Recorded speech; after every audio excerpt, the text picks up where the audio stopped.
Ever wondered who sat on the English throne before the Windsors, from Viking conquerors to warring houses? The story of England's monarchy is an epic saga spanning over 1,000 years.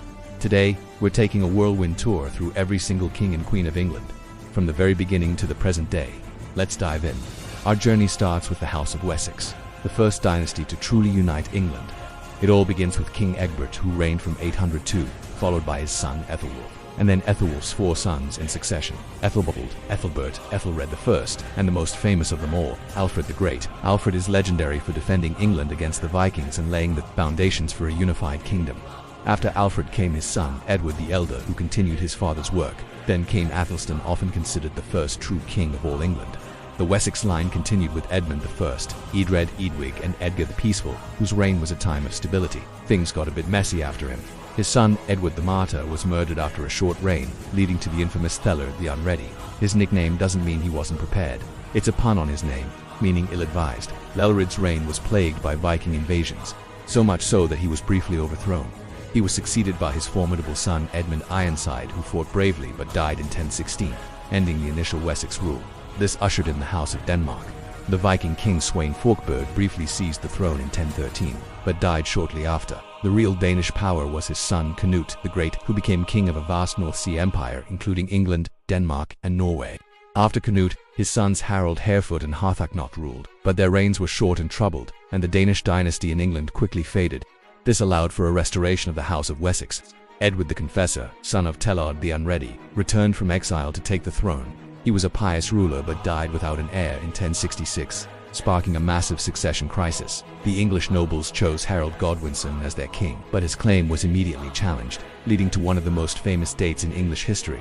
A young royal named Edgar Theling was also proclaimed king for a few weeks but never crowned. The year 1066 changed everything. William, Duke of Normandy, invaded, defeated, and killed Harold Godwinson at the Battle of Hastings and became William the Conqueror. This began the rule of the House of Normandy. William I established a new French-speaking aristocracy and commissioned the Domesday Book, a massive survey of his new kingdom. He was followed by his sons, the fiery William II, known as Rufus, and then the more scholarly Henry I. When Henry's only legitimate son died, the succession was thrown into chaos, leading to a civil war between his daughter Matilda and his nephew, Stephen of Blois. Stephen eventually took the throne, but his reign was marked by turmoil known as the Anarchy. The conflict was resolved when Stephen named Matilda's son, Henry, as his heir. This brought the powerful House of Plantagenet to the throne in 1154. With Henry II, Plantagenets would rule for over 300 years. Henry II was an energetic and formidable king who ruled a vast empire. He was followed by his famous son, Richard I, the Lionheart, who spent most of his reign on crusade. While Richard was away, his brother John ruled, and eventually became king himself. King John is notorious for losing his French territories and being forced by his barons to sign the Magna Carta in 1215, a cornerstone of modern democracy. John's son, Henry III, had a long and difficult reign, marked by conflict with his barons. His successor, Edward I, known as Longshanks, was a fearsome warrior who conquered Wales and battled Scotland. His son Edward II had a disastrous reign and was eventually deposed and murdered, but his son Edward III restored royal authority and began the 100 Years' War with France. His grandson, Richard II, came to the throne as a boy and was later overthrown by his cousin, Henry Bolingbroke. This act established the House of Lancaster. Henry Bolingbroke became Henry IV. His son Henry V is one of England's great warrior kings, famous for his victory at the Battle of Agincourt. But his son, Henry VI, was a gentle and pious man, ill-suited for kingship. His reign saw the loss of English lands in France and the outbreak of a dynastic civil war known as the Wars of the Roses. The Lancastrians were challenged by the House of York. Edward IV seized the throne from Henry VI, ruling until Henry briefly regained it, only for Edward to take it back again. When Edward IV died, his young son became Edward V, but he and his brother, the famous princes in the Tower, disappeared, and their uncle, Richard III, took the crown. Richard's reign was short. He was defeated and killed at the Battle of Bosworth Field in 1485 by Henry Tudor. This victory began the famous House of Tudor. Henry Tudor became Henry VII, uniting the warring houses of Lancaster and York by marrying Elizabeth of York. Their son was the larger-than-life Henry VIII, known for his 6 wives and for breaking with the Catholic Church to create the Church of England.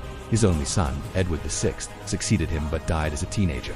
After a brief disputed claim by Lady Jane Grey, the throne passed to Henry's daughters, first Mary I, who tried to restore Catholicism, and then the brilliant Elizabeth I, whose long reign is known as England's Golden Age. Elizabeth died childless in 1603, so the crown passed to her cousin, James VI of Scotland, who became James I of England, uniting the two crowns and beginning the House of Stuart. His son, Charles I, believed in the divine right of kings, which led to a clash with Parliament, civil war, and ultimately his own execution in 1649. For 11 years, England was a republic called the Commonwealth. In 1660, the monarchy was restored with Charles II, Charles I's son. He was followed by his brother, James II, whose Catholicism proved deeply unpopular. This led to the Glorious Revolution of 1688, where James was deposed without bloodshed and replaced by his Protestant daughter Mary II and her Dutch husband, William III, who ruled jointly. After them, Mary's sister Anne became the last Stuart monarch. During her reign, the Act of Union in 1707 officially joined England and Scotland to create Great Britain. Since Anne had no surviving children, the crown passed to her nearest Protestant relative, George of Hanover, in Germany. This brought the House of Hanover to the throne. George I spoke little English and was followed by his son, George II. Then came George III, who had a 60-year reign that saw the American Revolution and the Napoleonic Wars. He was followed by his extravagant son, George IV, and then his brother, William IV. William's niece, Victoria, came to the throne in 1837, and her incredibly long reign defined an era. She married her cousin, Prince Albert of Saxe-Coburg and Gotha, when their son Edward VII became king in 1901.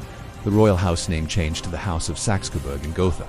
This name, however, sounded a bit too German during World War I, so Edward's son, George V, wisely changed it to the name we know today, the House of Windsor. George V navigated the war in the changing political landscape. His son Edward VIII caused a constitutional crisis in 1936 when he abdicated the throne to marry a divorcee, Wallis Simpson. His brother then unexpectedly became King George VI, who led Britain through the trials of World War II. Upon his death in 1952, his daughter Elizabeth II began her historic reign, the longest in British history. She served for over 70 years, becoming a symbol of stability and continuity for the nation and the world. And that brings us to today. Following her passing in 2022, her son Charles III ascended the throne, continuing this incredible, unbroken line of succession from Wessex warriors to the modern Windsors. The English monarchy is a story of battle, love, betrayal, and evolution. What a ride! Who's your favorite monarch? Let me know in the comments below.